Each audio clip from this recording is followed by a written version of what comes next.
नमस्कार, मैं संजय सनम। दोस्तों, लोकसभा चुनाव 2024 जैसे जैसे चुनावी फेज निकलते जा रहे हैं, ये चुनाव बड़ा रोमांचक होता जा रहा है। आज चलिए आपको बंगाल की धरा पर लिए चलते हैं। बंगाल के चुनाव पर सबकी नजर होती है, क्योंकि बंगाल के चुनाव में राजनीतिक हिंसा का मुद्दा महत्वपूर्ण होता है। क्या इस बार दीदी का किला खतरे में है, या फिर दीदी भाजपा की स्पीड में स्पीड ब्रेकर बनकर के उभरेगी? बंगाल भाजपा मोदी जी के मिशन में कितनी सीटें देने वाली है कुछ ऐसे सवाल, क्योंकि संदेश खाली के बाद तेज गति से बदले घटनाक्रम से बंगाल के सियासी समीकरण बदले हैं। बंगाल की जनता का मिजाज कितना बदला है, ये तो जब 4 जून को मशीनें खुलेगी, वोटिंग मशीनें खुलेगी, तब पता चलेगा। पर भारतीय जनता पार्टी के कार्यकर्ता नेताओं के मन में क्या चल रहा है, आज एक थाह लेने की कोशिश करते हैं। और हमारे साथ बंगाल से खास अतिथि, बंगाल भारतीय जनता पार्टी का युवा चेहरा और कम समय में जिसका कद बहुत बड़ा हुआ है, कम समय में जिन्होंने अपनी खास पहचान बनाई है, और अभी जो बंगाल भारतीय जनता पार्टी स्टेट में सचिव के पद पर अपनी जिम्मेदारी संभाल रहे हैं, और इस लोकसभा चुनाव में 5 लोकसभा क्षेत्रों के प्रभारी के रूप में महत्वपूर्ण भूमिका निभा रहे हैं। हमारे साथ हैं बंगाल भारतीय जनता पार्टी का युवा तेज तर्रार चेहरा श्री उमेश राय। तो स्वागत है उमेश जी, बहुत बहुत स्वागत, बहुत बहुत अभिनंदन।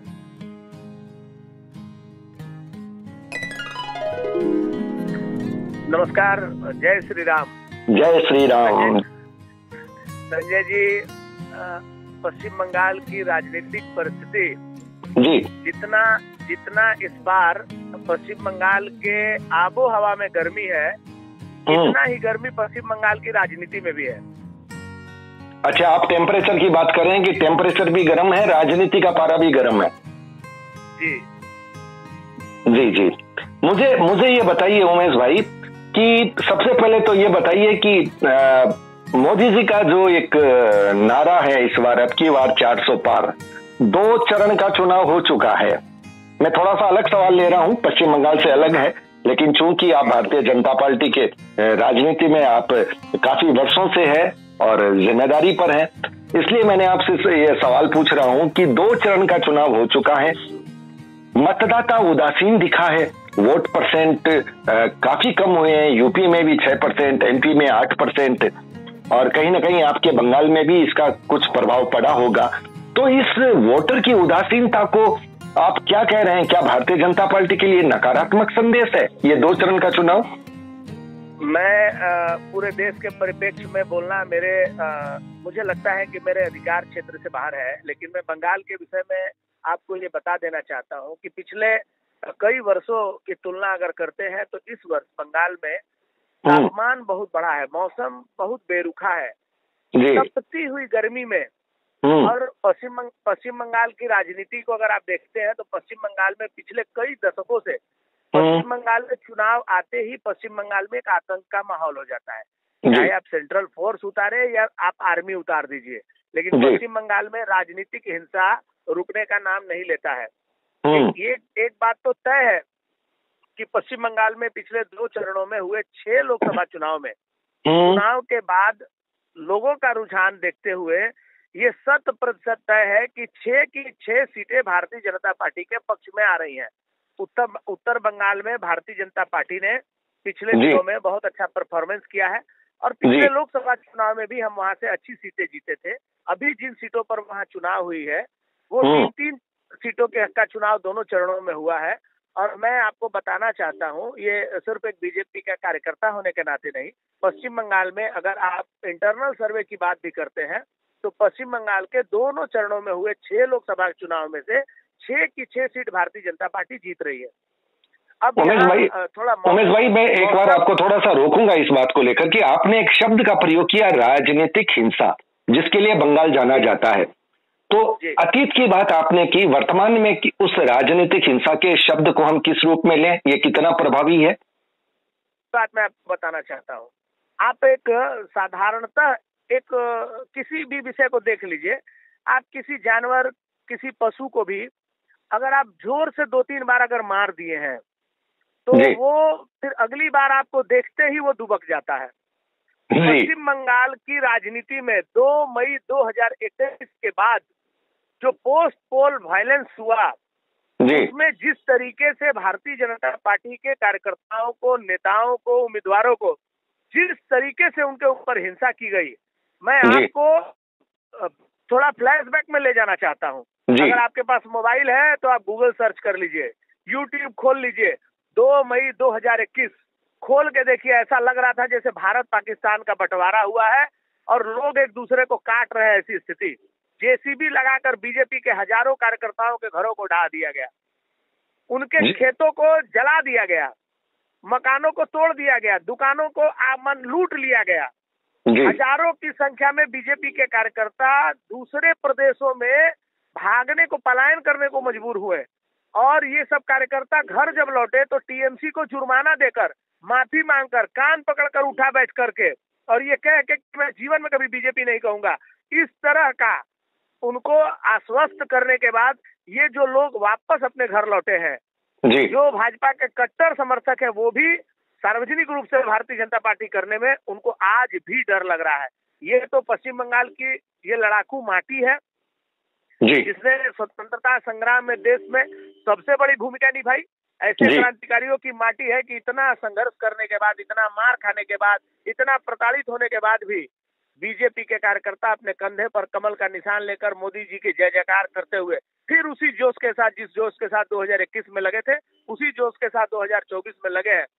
जिस तरीके से तृणमूल कांग्रेस ने लोकतंत्र का हनन करने का काम पिछले 2 दशकों में किया है बंगाल में, आज वहां की जनता विरोध कर रही है। नहीं तो आप कल्पना कीजिए, संदेश खाली सिर्फ एक उदाहरण है आपके लिए। संदेश खाली में जब जो अत्याचार है वो सीमा के पार चला गया, बंगाल में एक भाषा है, जब पीठ दीवार में सट गया, मैंने भागने का अब जगह नहीं है, सब लोगों ने विद्रोह किया है। ऐसा संदेश खाली पश्चिम बंगाल में 1000 जगह पर है। लोग आज विरोध करना शुरू कर दिए हैं, लोग प्रतिवाद करना शुरू कर दिए हैं, लोग प्रतिरोध लेना शुरू कर दिए हैं। मैं आपको भरोसा दिलाता हूं, श्यामा प्रसाद मुखर्जी जी के जो 3 मंत्र थे, जहां अन्याय अत्याचार हो रहा है उसका प्रतिवाद करो, प्रतिरोध करो और आवश्यकता पड़ने पर प्रतिशोध लो। तो बंगाल में प्रतिवाद शुरू है, प्रतिरोध फुल फेज में है और संदेश खाली जगह से प्रतिशोध की भी काम भारतीय जनता पार्टी के कार्यकर्ताओं ने शुरू किया है।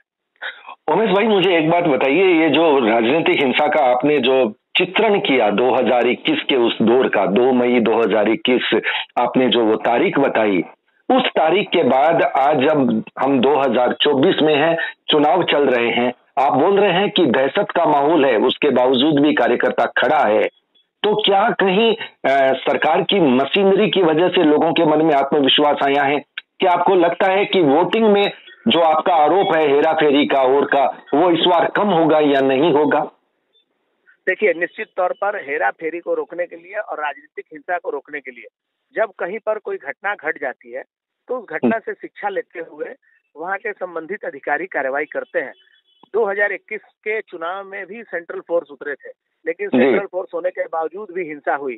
शीतलकुची में जिस तरीके से बूथ लूटने वाले लोगों पर गोली चलाना पड़ा था सेंट्रल फोर्स को, आप कल्पना कीजिए, एक लोकतांत्रिक पद्धति में चुनाव होते हैं कई चरणों में, उसके बाद भी हिंसा होती है, इतने सेंट्रल फोर्स उतरने के बाद भी। ये पश्चिम बंगाल के लिए या लोकतंत्र के लिए, दोनों के लिए ही ये अच्छी बात नहीं है। मैं आपको बताना चाहता हूं कि इस बार चुनाव आयोग ने एक उतारा है और फेज बाई फेज, जैसे जितनी कंपनियों को उतारने की बात थी वो कंपनी को पहले चरण में लगाया गया, फिर दूसरे चरण में लगाया गया, और जैसे जैसे चरण बाई चरण चुनाव हो रहे हैं वैसे वैसे सेंट्रल फोर्स की संख्या बढ़ रही है। एक जगह का चुनाव करा के लोग फिर दूसरे फेज में आ रहे हैं ऐसे करके। और इस बार मतदाताओं का कॉन्फिडेंस बढ़ाने के लिए चुनाव आयोग ने बहुत तरह का प्रबंध किया है, लेकिन इसके बावजूद भी तृणमूल कांग्रेस के नेता खुलेआम मंचों से, सार्वजनिक मंचों से आज भी धमकी देते देखे जा रहे हैं। कल हावड़ा जिला के उत्तर हावड़ा में, हावड़ा स्टेशन के पास एक जनसभा में तृणमूल कांग्रेस के विधायक गौतम चौधरी ने सार्वजनिक मंच से प्रवासी मतदाताओं के लिए जो शब्द कहे हैं, ये शब्द को सीधे धमकी के रूप में कहा जा सकता है। आप वहां रहे हैं, आपने अपने जीवन का एक बहुत बड़ा समय बिताया वहां पे। उन्होंने स्पष्ट रूप से कहा है कि ये जो राजस्थान के लोग, हरियाणा के लोग, यूपी बिहार के लोग जो फ्लैटों में रहते हैं, ये घरों से लिफ्ट से नीचे उतरते हैं, उतर के मतदान केंद्र में जाते हैं, बटन दबाते हैं बीजेपी का और वापस आके अपने घर में आ जाते हैं। तो इनको ये समझना होगा कि इस बार बटन कहाँ दबाना है, नहीं तो 4 जून के बाद आपको यहीं रहना होगा। फिर लिफ्ट से उतरकर आप कहाँ जाएंगे, इसका हिसाब किया जाएगा। आप समझिए, ये जो प्रवासी लोग हैं जो कमाने खाने अपने परिवार के साथ आए हैं, अगर इनको इस तरीके का सीधा धमकी मिलेगा तो वो कहाँ से निष्पक्ष होकर चुनाव कराएंगे? वो वोट देने के बाद अपने परिवार के साथ उस इलाके में रह नहीं पाएंगे। तो उमेश भाई फिर क्या प्रभाव पड़ रहा है चुनाव पर, ये धमकी जो आपने बताई? मैं आपको यही बता रहा हूँ, मतदान केंद्र पर ये कुछ कर नहीं पाएंगे, क्योंकि चुनाव आयोग ने ये निश्चित किया है कि हर आवाज के लोग रहेंगे, 6 सेंट्रल फोर्स के लोग रहेंगे, तो मतदान केंद्र पर ये कुछ कर नहीं पाएंगे। लेकिन उसके बाद मतदान होने के बाद मैं वही बता रहा हूँ, इनका नया टेक्निक है कि मतदाताओं को डरा दो जिससे कि मतदाता वोट देने नहीं जाए। मैं आपको ये बताना चाहता हूँ, अभी चुनाव हावड़ा में चुनाव 20 मई को और पश्चिम बंगाल के और कई जगहों पर चुनाव 25 तारीख को होने वाले हैं। हम लोगों ने इस पूरे विषय की शिकायत चुनाव आयोग से की है। हम ये सुनिश्चित कर रहे हैं कि चुनाव के बाद तक बंगाल पर चुनाव आयोग की नजर रहेगी, सेंट्रल फोर्स की तैनाती रहेगी। किसी भी कीमत पर मतदाताओं को डराकर उनको मतदान से नहीं रोका जा सकता और चुनाव के बाद हिंसा नहीं हो, इसकी व्यवस्था भी की जाएगी। मैं आपको ये बताना चाहता हूँ, पश्चिम बंगाल में जो माहौल बने हैं, राजनीतिक माहौल, वो राजनीतिक माहौल ऐसा बना है कि इस बार लोग तृणमूल कांग्रेस को उखाड़ फेंकना चाहते हैं। क्योंकि आप देखिए, पूरे बंगाल का अगर आप परिदृश्य देखेंगे तो तृणमूल के मंत्री, नेता, कार्यकर्ता, ठेकेदार, उसके आज 50 से ज्यादा टीएमसी के ऐसे प्रभावी लोग जेल में हैं। और वो जेल में जो है वो बीजेपी की शिकायत पे नहीं है। माननीय कलकत्ता उच्च न्यायालय के आदेश पर जो जांच हुई है, उस जांच पे इनको दोषी पाकर इनको जेल में ठूसा गया है। इन्होंने नौकरी बेची है। ये पश्चिम बंगाल के लोगों के लिए आए हुए गरीबों के अनाज को बांग्लादेश में इन्होंने पाचार किया है, बेचा है। लड़कियों के लिए आने वाला साइकिल को इन्होंने बांग्लादेश में बेचा है। प्राइमरी टीचर से लेकर एसएससी तक के नौकरियों की भर्ती में इन्होंने रुपया लेकर गलत तरीके से लोगों को नियुक्ति कराई है, जिसका पूरा प्रमाण लोगों के सामने है। आज कालीघाट के काकू जो है, क्या भद्रो, उनका जो वॉइस सैंपल लिया गया था ईडी के द्वारा, सीबीआई के द्वारा, वो वॉइस सैंपल मैच किया है। बहुत जल्द अभिषेक बनर्जी जेल के सलाखों के पीछे होंगे। ऐसे में टीएमसी इस चुनाव को अपना आखिरी लड़ाई समझकर चुनाव लड़ रही है।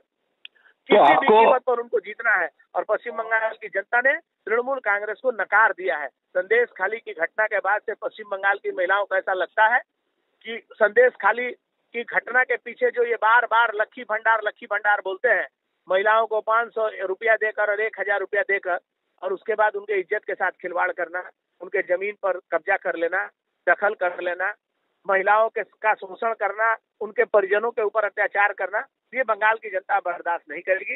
ये इनका जो पूरा काला चिट्ठा था वो जनता के सामने आ गया है। पश्चिम बंगाल की जनता का एक स्वभाव रहा है, ये बोलता नहीं है, ये कर 34 साल तक जिन्होंने लगातार पश्चिम बंगाल में शासन किया, ऐसे वामपंथियों को एक बार में यहाँ की जनता ने नजरों से उतारा कि उनका दिया जलाने वाला विधानसभा में नहीं है। तो आप अंदाजा लगा लीजिए, तृणमूल कांग्रेस की इस कुकृत्य के कारण इस बार इनका पश्चिम बंगाल में लोकसभा चुनाव में इनका हालत बहुत ही बुरा होने वाला है। आपने उमेश जी जब इतनी बात बता दी तो फिर आंकड़े की बात कर लें। 42 सीटों में से 2019 में बीजेपी के पास कितनी सीटें थी? 22 18 सीटें थी। 18 थी। तो इस बार 2024 में जब आप बोल रहे हैं कि हालात इतने बदले हैं, लोगों के मन में गुस्सा इतना है, लोगों के मन में डर भी है लेकिन आत्मविश्वास भी है क्योंकि सरकारी मशीनरी काम कर रही है, तो अब क्या लगता है आपको, आप का ये आंकड़ा क्या बढ़ेगा या ममता जी फिर कुछ कम कर देगी? निश्चित तौर पर इस बार देखिए, एक विषय है लोकसभा के चुनाव में, पश्चिम बंगाल की जनता हो या पूरे देश की जनता हो, सबको ये पता चल गया है कि ये चुनाव देश का चुनाव है। इस चुनाव में ममता बनर्जी भी कई बार बोल रही है ये चुनाव जो है वो देश का भाग्य निर्धारण करने का चुनाव है। और इस बार भारत के यशस्वी प्रधानमंत्री जी ने स्पष्ट कहा है कि हम जिस चुनाव में है, इस चुनाव को पहले आम चुनाव कहा जाता था, जनरल इलेक्शन। इस बार उन्होंने कहा कि ये आम चुनाव नहीं है, ये खास चुनाव है। ये चुनाव सिर्फ आने वाले 5 वर्षों के लिए नहीं है, ये चुनाव आने वाले भारत के 25 साल का रोड मैप बनाने का चुनाव है। और ये बात लोगों को समझ में आ रही है, जिस तरीके से पिछले 10 वर्षों में भारत में की मोदी सरकार ने जिस तरीके से देश को विकास के पथ पर अग्रसर किया है, तेजी के साथ भारत ने नई नई ऊंचाइयों को छुआ है। निश्चित तौर पर इस बार पूरी देश की जनता, चाहे वो बंगाल हो, चाहे पूर्वोत्तर हो या दक्षिण भारत हो, पूरे देश की जनता दोनों हाथ उठाकर मोदी जी को फिर से आने वाले दिनों में 5 साल नहीं 25 साल के लिए भारतीय जनता पार्टी को आशीर्वाद देने के मूड में है। पश्चिम बंगाल में मैं आपको आश्वस्त करना चाहता हूँ, राजनीतिक रूप से तो बहुत बातें कही जाती है, राजनीतिक रूप से तो 35 सीट का आंकड़ा लेकर चल रहे हैं, लेकिन मैं आपको आश्वस्त करना चाहता हूँ किसी भी हालात में पश्चिम बंगाल में भारतीय जनता पार्टी 28 से ज्यादा सीटें जीतकर नरेंद्र मोदी जी के 400 पार के सपने में अपनी अहम भूमिका निभाएगी। क्या बात कह रहे हैं, आपने बड़े विश्वास के साथ कही है और आपने दोनों बातें कही है। राजनीतिक तौर पर हम 35 भी कह सकते हैं, लेकिन निश्चय के रूप में एकदम आप ये कह रहे हैं कि किसी भी हालत में चाहे कुछ भी हो जाए 28 सीटें भारतीय जनता पार्टी की पश्चिम बंगाल में आ रही है। इसका मतलब 10 सीटों की बढ़ोतरी, ये बहुत बड़ी बात है। अगर इसको दूसरे शब्दों में देखा जाए तो उमेश जी, तकरीबन 50 से 60 सीटें विधानसभा की सीटों पर सीधा प्रभाव पड़ रहा है इसका। मैं आपको ये आंकड़ा, जैसे लोग बोलते हैं कि कार्यकर्ता तो कुछ भी बोलता है, मैं आपको बताना चाहता हूं, मैं जिस क्लस्टर को देखता हूं, पार्टी ने मुझे जिस 5 लोकसभाओं की जिम्मेवारी दी है, 2019 में हम उसमें से 2 सीट जीते थे, एक झारखंड। मैं आपको बताना चाहता हूं, मैं जिस 5 लोकसभा सीटों को देख रहा हूं, कि जनता के बातों को देख के, जनता का मूड देखकर मैं आपको कर सकता हूँ, मैं जिन 5 लोकसभाओं को देख रहा हूँ, उस 5 लोकसभा की स्थिति ऐसी है कि पूरे बंगाल का एक ऐसा क्लस्टर है जिस 5 के 5 सीट भारतीय जनता पार्टी जीती, घटाल, तमलुक, मिर्जापुर, झारग्राम। तो आप इसी से अंदाजा लगा लीजिए, इस 5 सीट में 2 से 5 हो रहा है, बंगाल में 18 से 28 होने में कितना समय लगेगा। बिल्कुल, आपने बहुत अच्छा उदाहरण दिया कि जो 2019 में जिन 5 सीटों में अभी आप काम कर रहे हैं उनमें सिर्फ 2 सीटें थी और आप बोल रहे हैं कि 2 की 5 हो रही है, तो फिर एक आंकड़ा फिर 18 का 28 होने में फिर कोई आश्चर्य नहीं होना चाहिए। इस बार 4 जून को मतगणना वाली है। जो नजारा भारत ने देखा है वही नजारा फिर 4 जून 2024 को भारत की जनता को देखने को मिलेगा। कौन से नजारे की बात कर रहे हैं आप? 22 जनवरी 2024 को जिस मूड में पूरे देश के लोग थे, पूरा देश जय श्री राम बोल रहा था, इस बार 4 जून को भी पूरा देश जय श्री राम के बाद अब की बार 400 पार के नारा को सफल करते हुए पूरे देश में एक बड़ा उत्साह का माहौल रहेगा। तो उमेश भाई, आपने बड़ी चतुराई से मेरे सवाल का जवाब आखिर में जाते दे दिया। शुरू में आपने संकोच किया कि मैं पूरे भारत का बोलने का अधिकारी नहीं हूं, लेकिन आखिर में आपने 400 के पार की बात बोल दी। तो ये थे श्री उमेश राय। अभी कहाँ जा रहे हैं उमेश भाई आप? मैं आज झारग्राम, मेदिनीपुर दोनों लोकसभा के कोर कमेटी का मीटिंग करके आरामबाग की ओर जा रहा हूँ। हुगली जिला का एक सीट है आरामबाग, जो पिछली बार हम लोग मात्र 1200 वोटों से हार गए थे हम लोग। उसी सीट पर एक समीक्षा बैठक है, वहां जा रहे हैं। इस बार आरामबाग भी भारतीय जनता पार्टी के झोली में पूरे मजबूती के साथ आ रहा है। क्या बात है, बड़ा आत्मविश्वास उमेश राय के शब्दों में और बड़ी ही साफ गोई के साथ हालातों का जिक्र किया और ये भी कहा कि कहने को 35 भी कह सकते थे, लेकिन वो नहीं कह रहे हैं, हम वो ही कह रहे हैं जो हमें दिख रहा है। इसका मतलब बंगाल से भारतीय जनता पार्टी को बढ़त मिल रही है। उमेश राय के शब्दों का अगर विश्वास करें, वैसे 4 जून 2024 पता चलेगा कि उमेश राय के इस आत्मविश्वास में सच्चाई कितनी थी। तो बहुत बहुत आभार, शुक्रिया उमेश भाई, शुभकामनाएं। नमस्कार, जय श्री राम। जय श्री राम।